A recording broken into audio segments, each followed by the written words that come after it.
ja, gått litt mot strømmen der med å ville ha hjemmefødsel. Jeg vet ikke hva var liksom tanken dere med å gjøre det. Jeg vet hva min var, eller hva våre var. Ja, jeg ser jo egentlig ikke på fødsel som en sykdom eller noe som hører hjemme i et sykehus i det hele tatt. Jeg kan jo bare begynne å si det da. Ja. Jeg har jo blant annet erfaring som medisinstudent. Jeg har vært mye på sykehus og sånn, så jeg har jo sett hvordan den settingen da. Så det er ikke egentlig optimalt for en fødsel, synes jeg da. Men dette her var jo den første fødselen, så jeg visste jo ikke... Nei. Jeg hadde ikke vært igjennom det før da, men det var jo... Det virket helt logisk å gå for en hjemmefødsel da. Ja. Det var litt samme som når vi diskuterte det også, så var det liksom...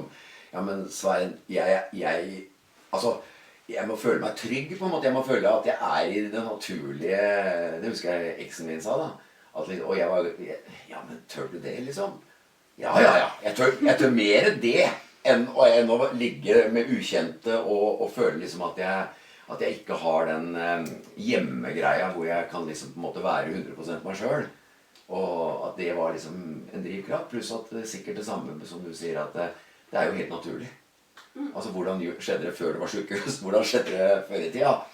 Og jeg synes det var mer, nesten, altså ikke romantisk, fødsel er ikke romantisk, men det å kunne på en måte, jeg kunne rusle litt rundt, og når skrikinga var på det verste, bare få et pusterom og komme tilbake igjen, og ja, så, men liksom, hvordan gikk det etter hvert? Eller var det noen problemer med å... Var det noen problemer liksom? De aller fleste kan føde hjemme uten problemer, sant? Ja. Men vi hadde jo avtalt at vi skulle ha en jordmor, som da valgte å ikke stille opp der når fødselen var i gang. Så skulle hun på jobb på et annet sted. Og dere hadde gjort en avtale? Vi hadde gjort en avtale, så det var sånn det foregikk da. Ja. Men det høres jo nesten...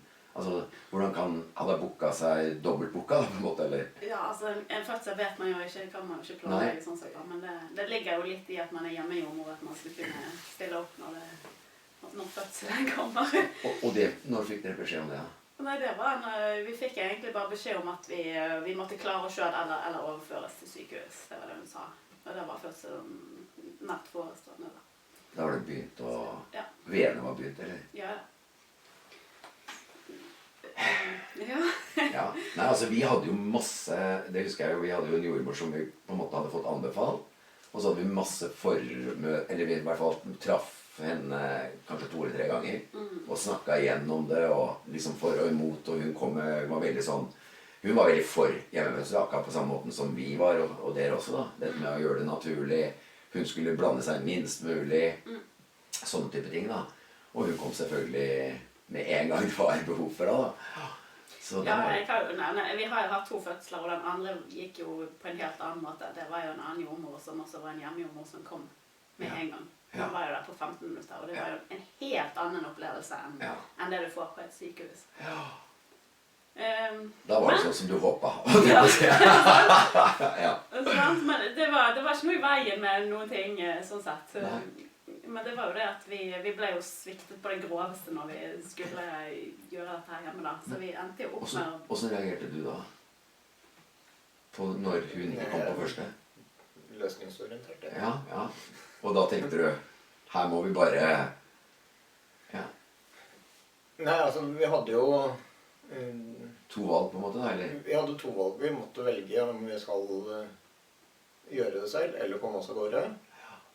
Og siden det var første gangen, og ingen av oss hadde hatt noen fødsel og noe erfaring på området, så best å få den hjelpen man kan få.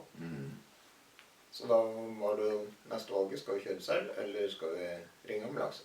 Ja. Og siden vi hadde kommet såpass langt, så ringte vi og spurte om det var mulig at jeg ble med i ambulansen. Ja, det var helt fint. Ja. Og så kom vi inn, nei, du får ikke være med. Ja, det var litt av meningen med at vi skulle... Ja, at du nær... Nå har vi allerede spurt om det og sagt at det var greit. Hvordan? Altså, det er så spesielt da, at først ikke jordmora kommer, når dere har gjort avtale med den, og så gjør du avtale igjen, og så sviktes den også. midt i en så sårbar situasjon, da. Ja. Ja. Ja, han skulle gjøre akupressur. Det er en sånn teknikk som gjør at veene og smertene blir mindre. Ja. Han skal føde.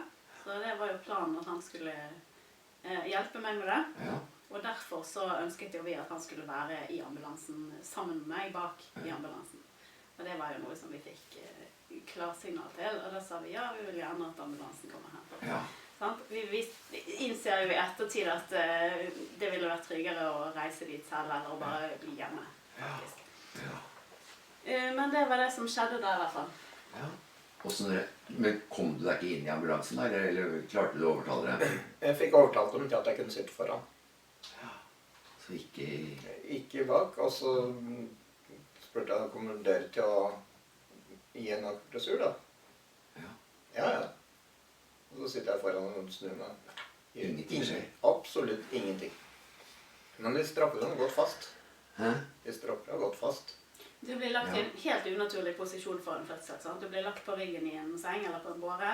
Og så skulle de ha på meg en sånn setebelte-type sak som gikk over magen. Som en slags sikkerhetsbelte? Ja, Ja. som de skulle da feste veldig hardt rett over magen min. Under en fødsel. Så det hele er rimelig ulogisk da, eller? Ja, det er liksom... Altså, akkurat som det er tvert imot intuisjon på alle punkter. Ja, det blir et eller annet som er helt riv ruskende gærent. Og hvordan kan de liksom, når du vet, altså er det en ting jeg tenker som er kanskje noe av det mest sårbare som finnes i livet, i hvert fall når det er første gangen, det er jo en fødsel både for mor og far da. At liksom, det er det første barnet, og så opplever man liksom først at man blir sviktet av den som skal være tryggheten. Og så kommer man til noe du antagelig er trygg på da, med å behandle kona di som dere antagelig har trent på, eller kan mye om. Og så blir det helt motsatt. Det blir i stedet å ligge med en klemme opp på magen. Det høres ikke riktig ut. Herre min hatt, altså. Så hun roper jo da, kan dere løsne beltet? Men altså, hun har jo smertet, sånn at ja. det er jo ikke så tydelig hva... For da var veden i full gang og alt mulig sånn? Ja. Ja. Så det var ikke så tydelig hva hun sa, kanskje, tenkte jeg. Ja.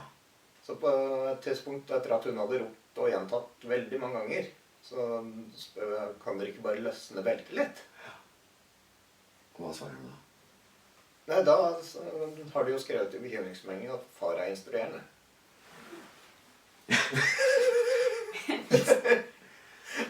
Er det mulig? Altså, unnskyld, er det mulig? Jeg har hørt det mye i mitt liv, men dette er det mulig? Altså, de bruker det mot deg at du har omsorg for din fødende. Men hva tenkte du opp i hodet når dette skjer, på en måte? Hva gikk gjennom huet ditt? Ja, altså, jeg har vært borte i så mye rart fra helsepersonell. Jeg har jo vært judoinstruktør i 15 år. Ja. Og drevet judoklubb som faren min. Ja, sammen med faren din. Ja. Han startet med 71 og holder på fortsatt. Ja. Så da har vi jo vært på alle mulige situasjoner hvor barn finner på veldig rare ting med kroppen sin. Fra at de løper ut av garderoben og klarer å knekke tåa i det de passerer dørterskelen, til at jeg har hatt en som har klart å snu øyet bak fram. Nei.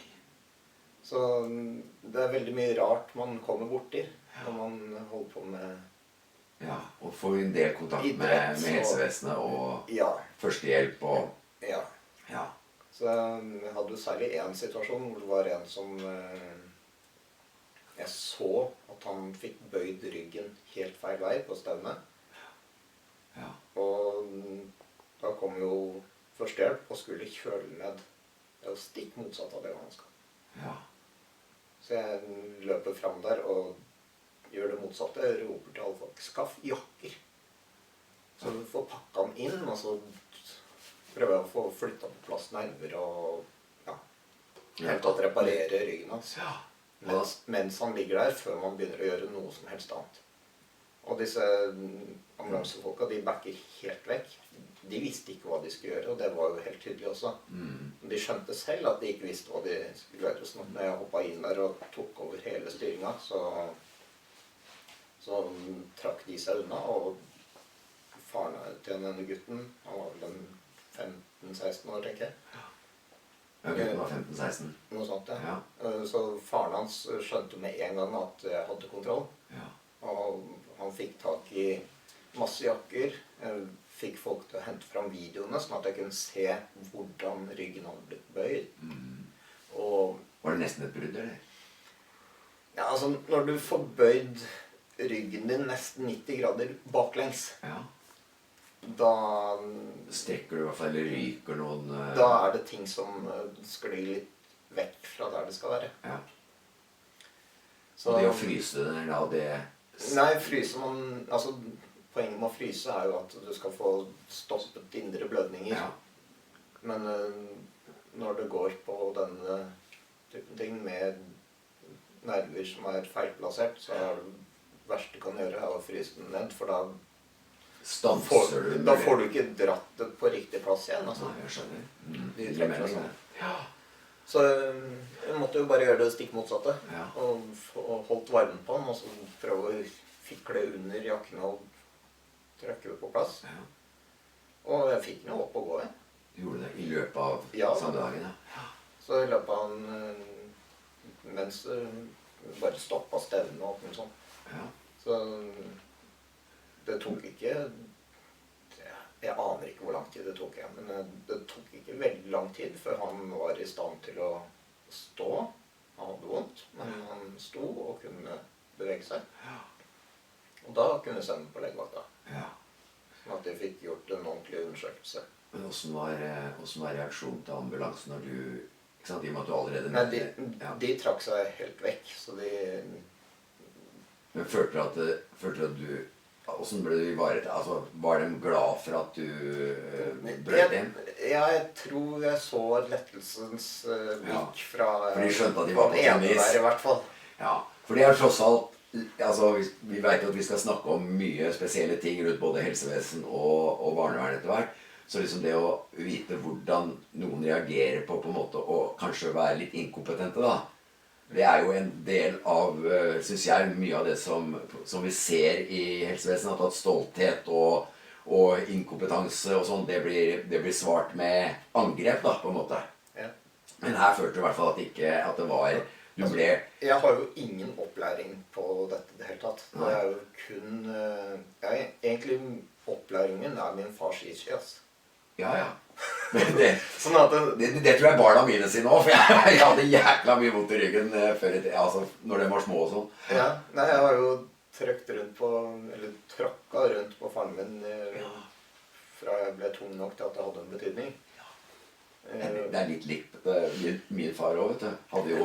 Han hadde jo kunstige hofter og spesielt korsrygg. Så jeg tror jeg har hatt 2 hobbyer med han. Det er blant annet å kna ryggen hans på en måte. Og så er det å klemme hudorm. Det var kanskje ikke så bra å si, men det var faktisk det. Han elsker jo. Hva? Ja, det kan redigeres. Ja. Men det var sånn, og det verste er at det har vært sånn gått nesten i arv, for han ene sønnen min også har likt de, ja, nå har ikke jeg så veldig mye, men jeg tror ikke jeg har så mye som fatteren, men han også har elsket å klemme litt på ryggen, og så har det jo vært ryggproblemer da, men jeg er blitt veldig bra nå.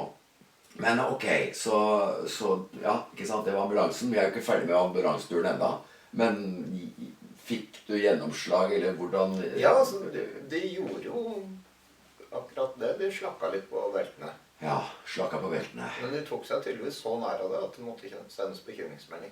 Bekymringsmelding igjen på at du instruerer. At far er instruerende, Ja. Til tross for at det var riktig instruksjon da. Det er høyst sannsynlig. Ja. I hvert fall sånn som pasienten ser det, Ja. Men... tror jeg. Kanskje du Pasienten sitter ved Ja, siden av. du må... Ja. Ja, nei, du kan jo fortelle resten av den bekymringsmeldingen også mens du holder på. Fordi at dette her, det som er litt viktig å merke seg her, er at dette her er helsepersonell. Og de er jo der for å gjøre en helseoppgave. Og denne bekymringsmeldingen som kom, den handler ikke om helse, kan du si. Nei. For å være helt klar på det. Ja, for dere ble på grunn av det at jordmora ikke kom, Ja. så baller det på seg egentlig med at de observerer ting hos dere. Er det ikke sånn? Ja, de kommer jo inn til oss og sånn da. Ja. Men dette går egentlig som en rød tråd gjennom hele denne saken, at det er massevis av sånne meldinger fra helsevesenet. Ja.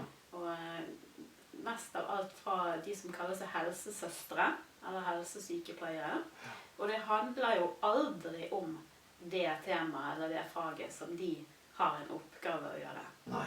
i samfunnet. Ikke om helse, altså. Det Så det dreier er seg. akkurat som om denne etaten prøver å bare spre seg ut og gjøre alle slags ting som altså, uansett hva det gjelder, om det er undervisningskontoret de skal blande seg inn i, eller om det er helserelaterte saker, eller hva det er, eller om det er politietterforskninger, så skal de liksom blande seg inn og være psykolog og etterforsker, og de skal være lege, og de skal være alt mulig på en gang da, og lærer. Så det er akkurat som om de har tatt på seg oppgaven med å vite alt. Ja. Alt. Til tross for at vi er veldig opptatt av at du skal være ekspert. Du må ha ekspertuttalelser på alt. Det synes jeg det resten av samfunnet virker som å være opptatt av. Altså, Men her har de tatt for seg alle ekspertrollene. Hos oss har det jo nesten gått 10 år, og det har jo ikke vært en eneste ekspert inne her. Nei. Fra den siden. Det eneste eksperter som har vært her, er jo de som vi har måttet leie inn selv. Ja. Så jeg ville bare nevne dette poenget da. Og da kommer jeg liksom inn på at, for det er klart at grunnen til at vi sitter her, er jo egentlig at vi skal prøve å fortelle fra starten på en måte, hvordan det har endt opp i noe som vi selvfølgelig skal komme veldig mye inn på etter hvert, at dere sitter her og har ikke sett barna deres på lenge. Så, og det er jo da på grunn av at dere har i hvert fall midlertidig da blitt fratatt unga.